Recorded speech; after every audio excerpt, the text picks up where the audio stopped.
Okay, so hey family, welcome back to my channel. I hope everyone is having an amazing holiday. I want to wish everybody a Merry Christmas. Today I am back with another episode review for Selling Tampa Season 1, Episodes 1 through 4. Before I get into the actual review, be sure to like, share, comment, subscribe. Turn on your post notification bell so that you're notified every single time your girl call your phone.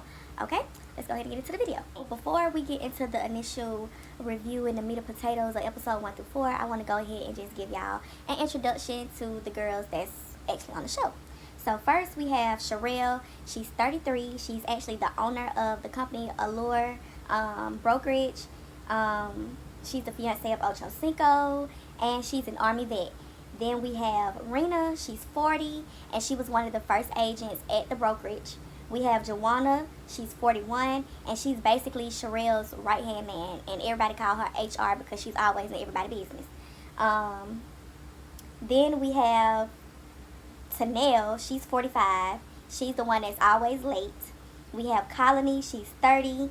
She's hot and ready, honey. We have Anne. She's 21 and hot and ready. And then we have Carla. She's 33. And we have Alexis. This show really played on my emotions because part of me was proud to see young African American and Latino women, you know, making their money, prospering, and handling business. But the other side of me was very, very disgusted because majority of the time they wasn't showing us no fucking houses. They was being in drama or talking about men. And that was just really, really irritating to me because y'all wasting our time, really. They hit the first scene with them talking about this little house showing event that they gonna have, and Sherelle telling them, like, show the house and not y'all ass. Make sure y'all dress presentable, cocktail attire. Don't come out there showing cleavage with your ass all out, you know, all that stuff like you're looking for a man.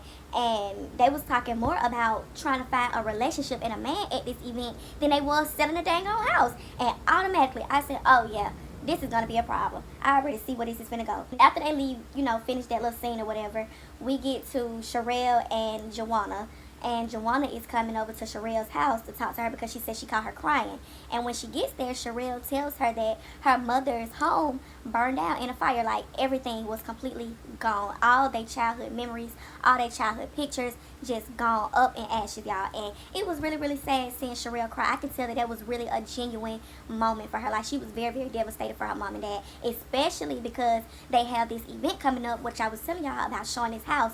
And she has to be at the top of her A game because she's the owner of the brokerage. She does not need to be lacking. You get what I'm saying? And this really threw a curveball in her plans. You get what I'm saying? So we finally get to the real estate party, and it's going smooth. The house is phenomenal, y'all. These houses that they actually did show, beautiful, top of the line. I wouldn't mind having one myself.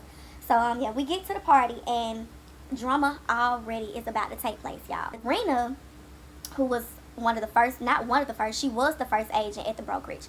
She's upset because they had a marketing photo of the team with the girls on there at the party, and she was not in the picture. And it was brought to our attention that what happened was, you know, she had a prior event that she had to be at before pictures or whatever. And when she got there, other people was late, so they threw her time off, and she ended up leaving on time, as she says, and not being able to get in that picture with everyone else. And that's the picture that they decided to use. Although they had plenty of other pictures that they could have used with everybody in it, they chose that one. And I feel like there was some shade. It was really, really shady. And it's shady how they was trying to handle Rena all 4 of these episodes. It was just really, really weird to me. We get a little bit further into the event. Everybody's talking and mingling or whatever, and Sherelle comes and does this toast or whatever. And during the toast, with potential buyers as well as your employees there, you know, that was a business event, she was starting to get personal and emotional at the event, and I just thought that was very unprofessional, especially after you just sat here and stressed to the girls about how professional they needed to be. You come in and basically put all your personal baggage, you know, in the mix of this event where you have potential buyers and all that, getting emotional like she about to get ready to cry and all that stuff. Like, girl, you save that for your couch. You say that for pillow talk. You don't come to a business event and lay down all your burdens like that, especially when you have people there that's supposed to be, you know, potentially spending money, you know, with you. You don't do that. You keep it very professional or whatever. It came up in the conversation while they was talking, and was basically saying that she was concerned that with everything that Sherelle have going on, she's not going to be able to juggle everything. She got a little bit too much going on. She got a lot on her plate. And Sherelle was basically saying, like, you know, she's a businesswoman. She's been in business for a long time. Check the numbers. She can handle it. You know, don't doubt her. She got it. She know what she doing or whatever. And so they finish up the party. They end up, you know, mixing and mingling a little bit more. And that's the end of the first episode. We go ahead and get right into the second episode. As soon as we get into the second episode, baby, we talking about sucking on people's toes. Like, why are we opening up these episodes with the most randomest things to talk about? Then y'all in the office talking about toe sucking. Like, is this really what y'all talk to y'all coworkers about? Like, that is so weird. So then we get Tanel versus Anne. Tanel is saying she wants commission from Anne because at the event that they were showing the house at in the previous episode, one of them kind of broke the door in. One, it was a potential buyer that Anne ended up really making a connection with, and Tanel was the one that really spoke to him first or whatever. So she's saying that she wants a part of the commission if Anne is to break the deal with him. Now, this deal is going to end up causing a whole bunch of drama between Anne and Sherelle, honey, because this man is only offering $4 million on, well, initially he was offering $3 million dollars on a $9 million home. And then was just saying, like, they didn't really think that the house was worth $9 million. Okay, the house might not be worth $9 million to you, but the fact still remains that the house is $9 million. Why would you accept $3 million for anything? Then she come up saying that, okay, he took his offer up from $3 million to $4 million. Like, that did any better. But I digress. And she supposed to be one of the top members at the firm, honey. And right now you showing, you know, you not really holding up your end of the bargain. And they get into the little meeting, the staff meeting they have every morning. And Sherelle basically lets them know that they're going to have a commission increase. And this started up an argument between her and Rena because Rena don't understand why the commission rate keeps going up and all that stuff. Especially because, you know, she's one of the top people at the brokerage. She trying to understand, like, what's going on with the money, like, and why you keep making all these decisions and you're not letting us know until the last minute. And Sherelle is basically letting her know because she's the boss, because she's running things, she don't necessarily have to tell them nothing until it's time to do it. So she basically tell her, like, I ain't got time to talk to you about this today, but I can put you on my agenda. And I just felt like, girl, I don't know what kind of business these people is doing, honey. And we get down to Carla and Sherelle. Now they go work out or whatever, you know, to blow off some steam and all that stuff. I like Carla. I like Carla a lot. I think she's smart. I think she's pretty. She done been through a lot, but, you know, she still keeps pressing forward. So I like Carla. Sherelle was basically breaking down, like, Carla hasn't really been performing well, you know, the last few instances or whatever. And Carla basically breaks down, like, she was going through a stage of depression. Her and her 10-year relationship ended up, you know, failing. And then on top of that, COVID hit, and all her heavy hitter people that was really spending money with her, some of them fell off. So, you know, money wasn't really coming in the way that it used to be for her, and it really set her back and put her in depression or whatever. But she's promising Sherelle that she's going to be on her best behavior. You know, she's going to step her game up. And Sherelle actually invites her to go see a developmental site that can help bring in a lot of big bucks for the brokerage. So she's on board with that. Next thing you know, we get down to Miss Rena, honey, and we find out that Rena has now gotten her brokerage license or whatever. And the difference between having your brokerage license means you can open up your own, you know, own business and have people up under you, like Sherelle is doing. How Sherelle is the owner of the brokerage and everybody else works up under her. That's the same thing that Rena is able to do. But the only thing about that is Rena has not informed anybody about her licenses. So then we get down to Miss Joanna, honey. And might I say, Joanna is a beautiful brown-skinned chocolate woman, honey. She's beautiful. Her skin is everything. But basically we get down to her and she's giving us the tea. So she is getting a divorce. Now, she's been separated from her husband for almost 6 months now, and nobody knows. Nobody at the brokerage knows. Sherelle doesn't know. Nobody except for her mother and her son. She said that in the morning time when she get up to get ready for work and go into the office, sometimes she have a hard time remembering to put on her ring because, you know, they've been separated for so long, you know, and she didn't want to tell anybody about her divorce because she didn't want them to kind of use that, you know, as a weak spot. And when somebody know there's something going on in your personal life, the first thing they do is, well, can she handle this task? Can she take on this? Can she do this? They start to doubt you. So she wanted to just keep it on the low, keep it amongst herself. But, of course, it came to a point where she can't keep it in anymore. She had to let somebody know what's going on or whatever. They go to this little meetup thing where they supposed to be, I guess it's dinner or lunch with all the girls. At the lunch, they basically was discussing the property that they had went to with Carla, how Carla won the buyer over or whatever, the owner of the land.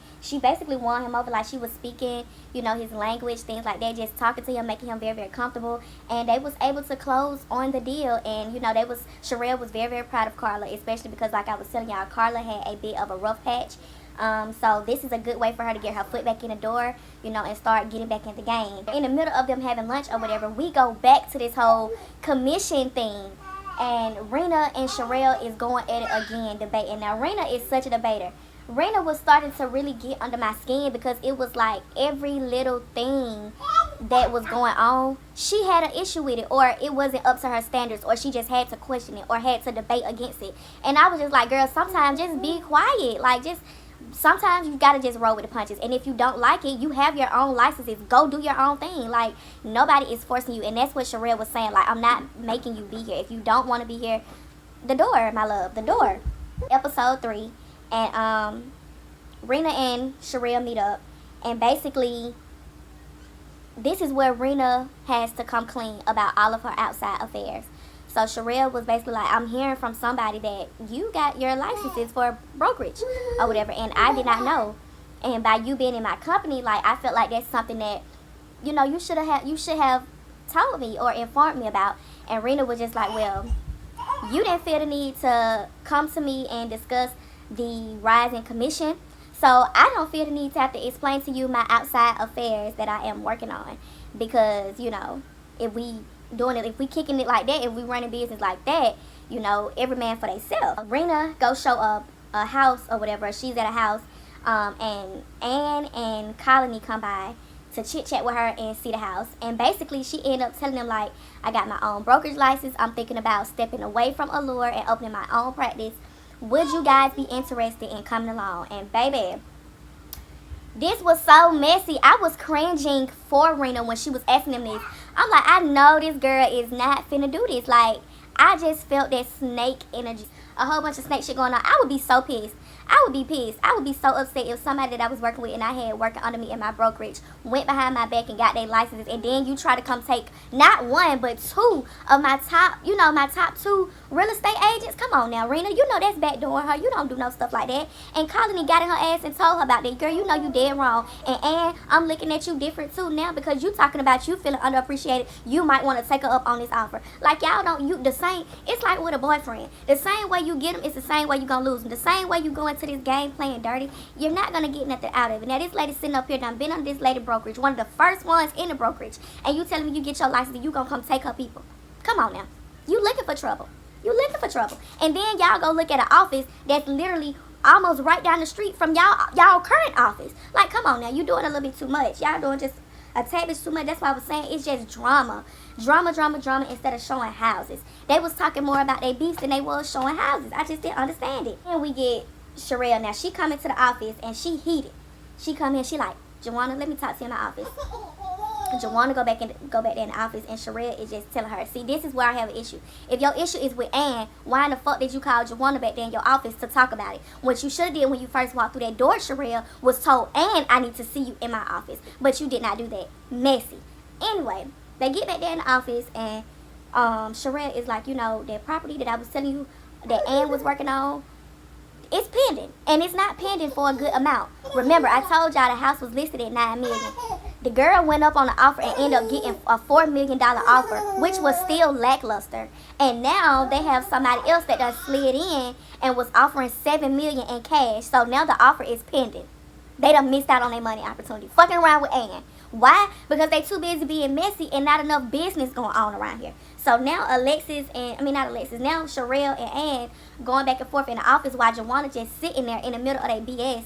Like, my thing is, if she's not a manager, if she's not getting paid to be HR, why is she always in the office when people are, you know, getting addressed about certain things? That makes people uncomfortable. Like, why are you doing that? I'm not understanding. Are you a real estate agent, or are you, you know, our manager, our supervisor? You get what I'm saying? Like, come on now. Pick your poison. Baby, they in the office going at it, and Ann say, okay, thank you for letting me know this information. I'm going to walk back out. Baby, she walking in, she say, I'm going on lunch. And she walk out that door, and she was straightening them heels, and the episode went off. I said, honey, these people is just messy. And when she walked out, Sherelle still in there talking to Joanna. Talking about, she just don't understand it. No, you just don't understand it, my love. Don't nobody want all their business spread out in front of other people. Like, come on, it's like you fixating these girls to turn against each other. I don't like that, not one bit. Then we get to episode 4. We open up with Alexis and Tanel. So they have to work on showing the house together or whatever.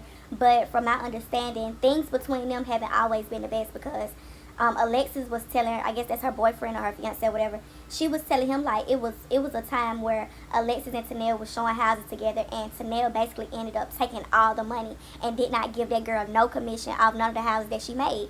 So she's saying that this time she's not doing that. She needed in writing that she need her money, because what good is it to be doing for this girl to be coming along with you showing houses and you the only one benefit from it? Like, I'm not understanding. So she's like, she gonna put on her A game. She gonna bring some good investors that's willing to go ahead and sign on that dotted line and lock in that deal, sign that contract. And she gonna leave Tanel with her mouth open. So it's like they in competition, but they working together at the same time. So they get to was it that they was at the office or whatever, and basically Sherelle was asking them how they doing, how everybody doing, how's everybody been keeping up, just going around the table, getting everybody's side or whatever. And at the end of it, she ended up telling them basically, I want to take y'all on a trip to Miami to unwind, as well as it was something, an event or something they had in Miami that she wanted them to go see or whatever. Of course, the girls are excited because they get to go to Miami. We get to Sherelle and Joanna. They out, trying on clothes, and Sherelle said she want to set Joanna up on a date while they in Miami. And Joanna is basically like, you don't think it's too soon? Like, when is a good time? When is it a good time for him to start dating again after a divorce or whatever?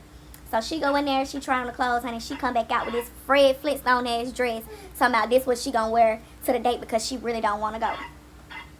Anyway, so then we see Alexis, poor Alexis. I really want to like Alexis, but she ain't giving me nothing to work with. Like, I really want to like her, but she just giving me dumb blonde at this point. I like her for being pretty. I don't like her for her intelligence, because, baby, she went and showed this house and didn't know a damn thing about it. The man sitting up here just asking her all kind of questions about what is the tax prices and all type of stuff about it's supposed to be like a monumental tree that's on the property. She don't even know about that. She can't tell the man nothing. And he just looking crazy like, what is going on? And Joanna, she's showing the house.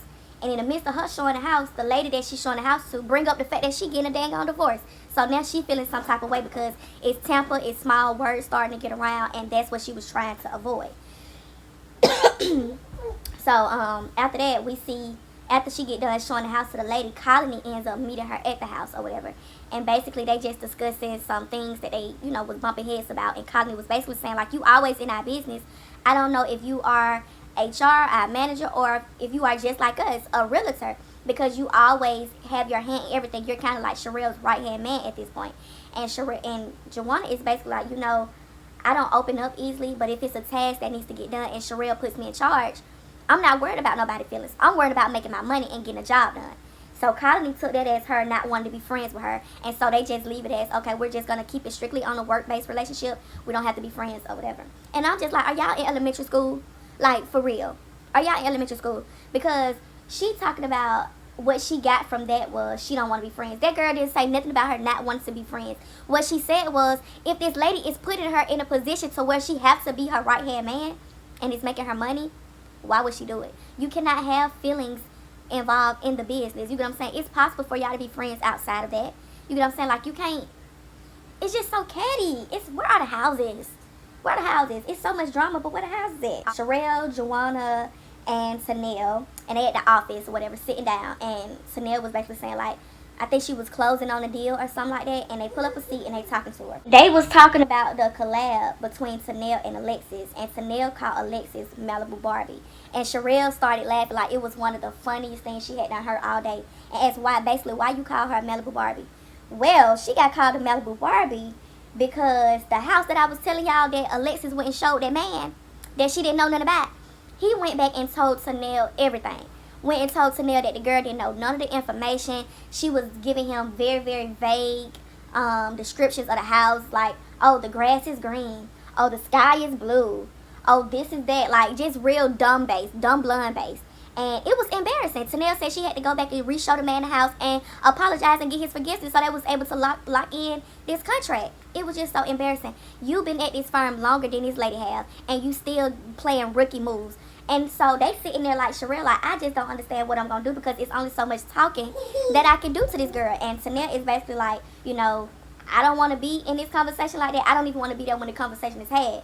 But if it was up to me, I'd fire that bitch. cancel her like Nino, honey. Cancel her. Cancel her. Because you, at this point, you don't know nothing about these houses you going to. Even when they was showing the house to the man together, her and Tanel, she was over talking to Nell like she was trying to beat her to the point. She was like describing certain things like, oh, do you like steak inside or outside? Who gives a fuck? The man trying to buy a house, not a steak or a grill. You big dummy. Girl, it was just too much. So these was episode 1 through 4. I'm gonna get in here and finish watching 5 through 8 and come back with a review for y'all. This is the end of this video. Be sure to like, share, comment, subscribe, and I will see each and every one of y'all in my next one. Peace out.